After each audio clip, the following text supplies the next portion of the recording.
I'm a dad and a financial planner, and I've seen firsthand how hard it can be to juggle family life and money.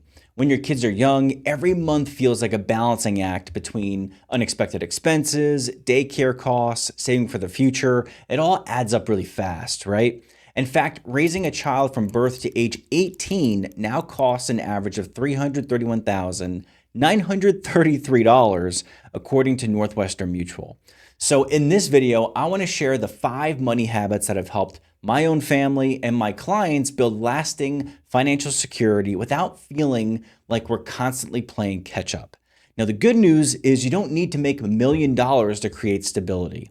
A few smart habits can change everything. So let's start with the first one. Build a strong emergency fund. Now, I know you probably heard this one 100 times, and as a financial planner, I'm guilty of saying it 100 times myself. But there's a reason for that. According to Bankrate's 2025 Emergency Savings Report, only 46% of Americans have enough saved to cover just 3 months of expenses.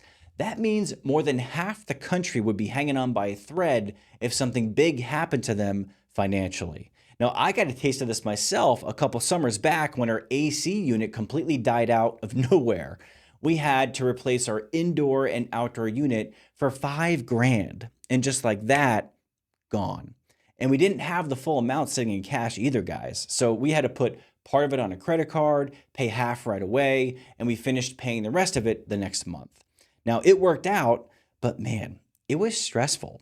And if you've got kids, you already know these things never happen at a convenient time. It's always the worst possible time. The late night trips to urgent care, a broken school Chromebook, or daycare raising their rates without zero notice, right? It all adds up.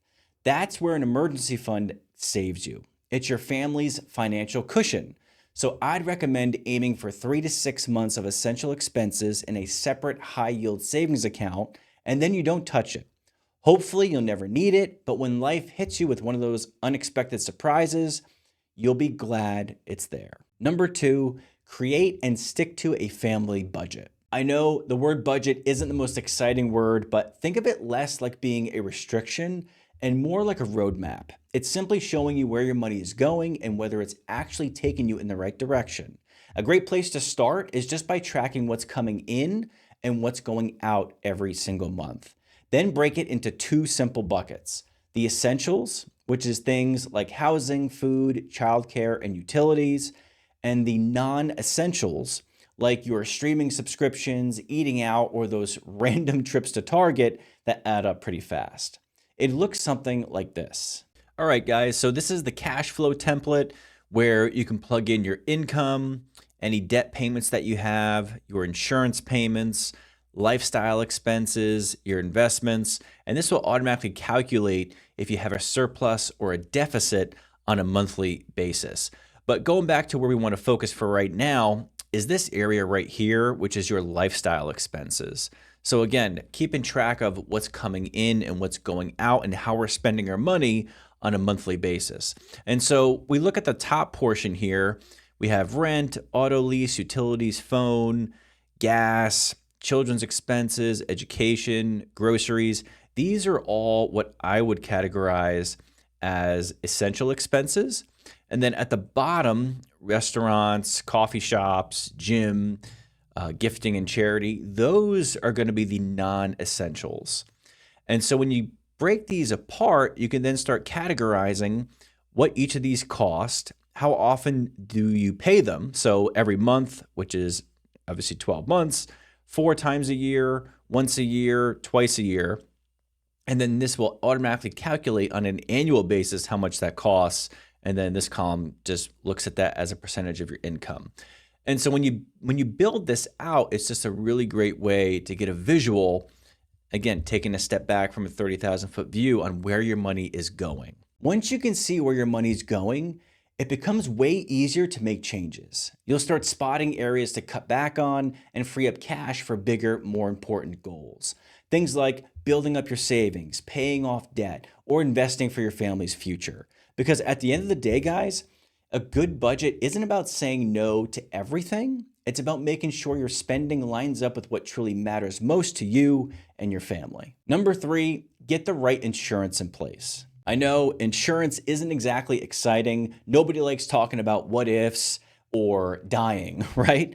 But it's one of the most important safety nets you can have as a family. I used to work for a company that sold insurance, and I can tell you firsthand, this is a wildly misunderstood space.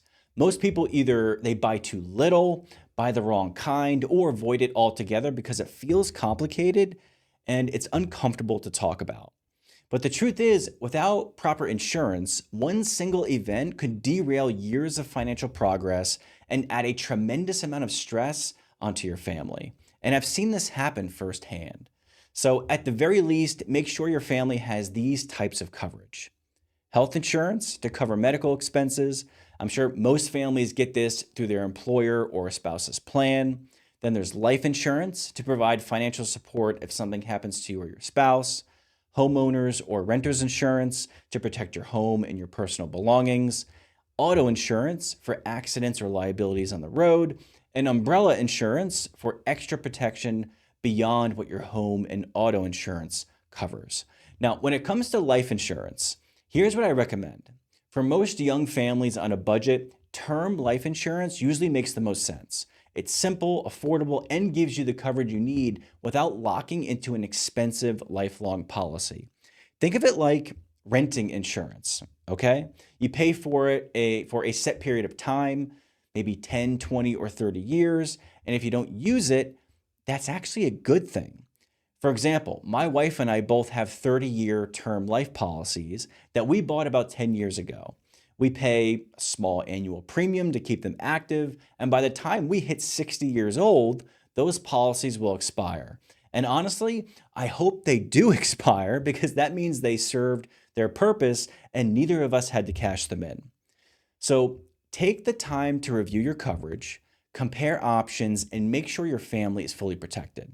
I know it's not fun to think about, but it's one of the smartest financial decisions you'll ever make. Number 4, start saving for education early. I get it, when you're still paying for diapers or daycare, college feels like light years away, right? But trust me, time is your biggest ally here. One of the best tools you can use is a 529 college savings plan.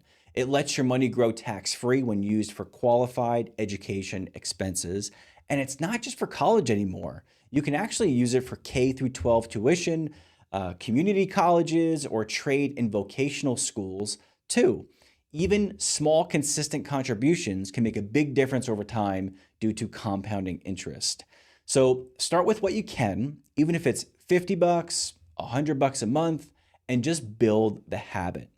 Another tip I love to share with families is to encourage grandparents or other relatives to contribute to your child's 529 for birthdays or holidays.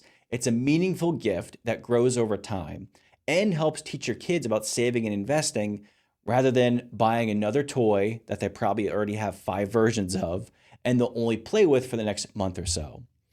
Now, there's a lot that goes into this topic in saving for kids and their college education. There's different types of accounts, contribution limits, pros, cons, and each family situation is unique. So if you want to dive deeper, I've got another video linked in the description that walks you through all of that step by step on how to save money for your kids. And finally, invest in your retirement. I get it, when you're juggling bills, childcare, and everything else life throws at you, saving for retirement can easily fall to the bottom of that list. But here's the truth. You can borrow money for college. You can't borrow money for retirement. At the very least, if your employer offers a 401k, contribute enough to get to the full company match because that's free money. From there, aim to save 10 to 15% of your income towards retirement. Now, if you don't have access to a 401k, look into opening a Roth IRA or a traditional IRA. The key is to just start contributing to something. The earlier you start, the more time your money has to compound and work for you. And remember, investing isn't about timing the market, it's about time in the market itself. The longer you stay consistent, the greater your potential to grow. Now, there's no perfect playbook when it comes to family finances, but these 5 habits can give you a solid foundation to build on. Start small, stay consistent, and you'll be miles ahead of most people. Now, if you're a dad who wants to raise confident, money smart kids, don't stop here. Click right here to watch my next video where I show exactly how I'm teaching my 7 and 9-year-olds about money, from saving to spending to investing, and how you can start doing the same in your home. So click here to watch, and I'll see you over there.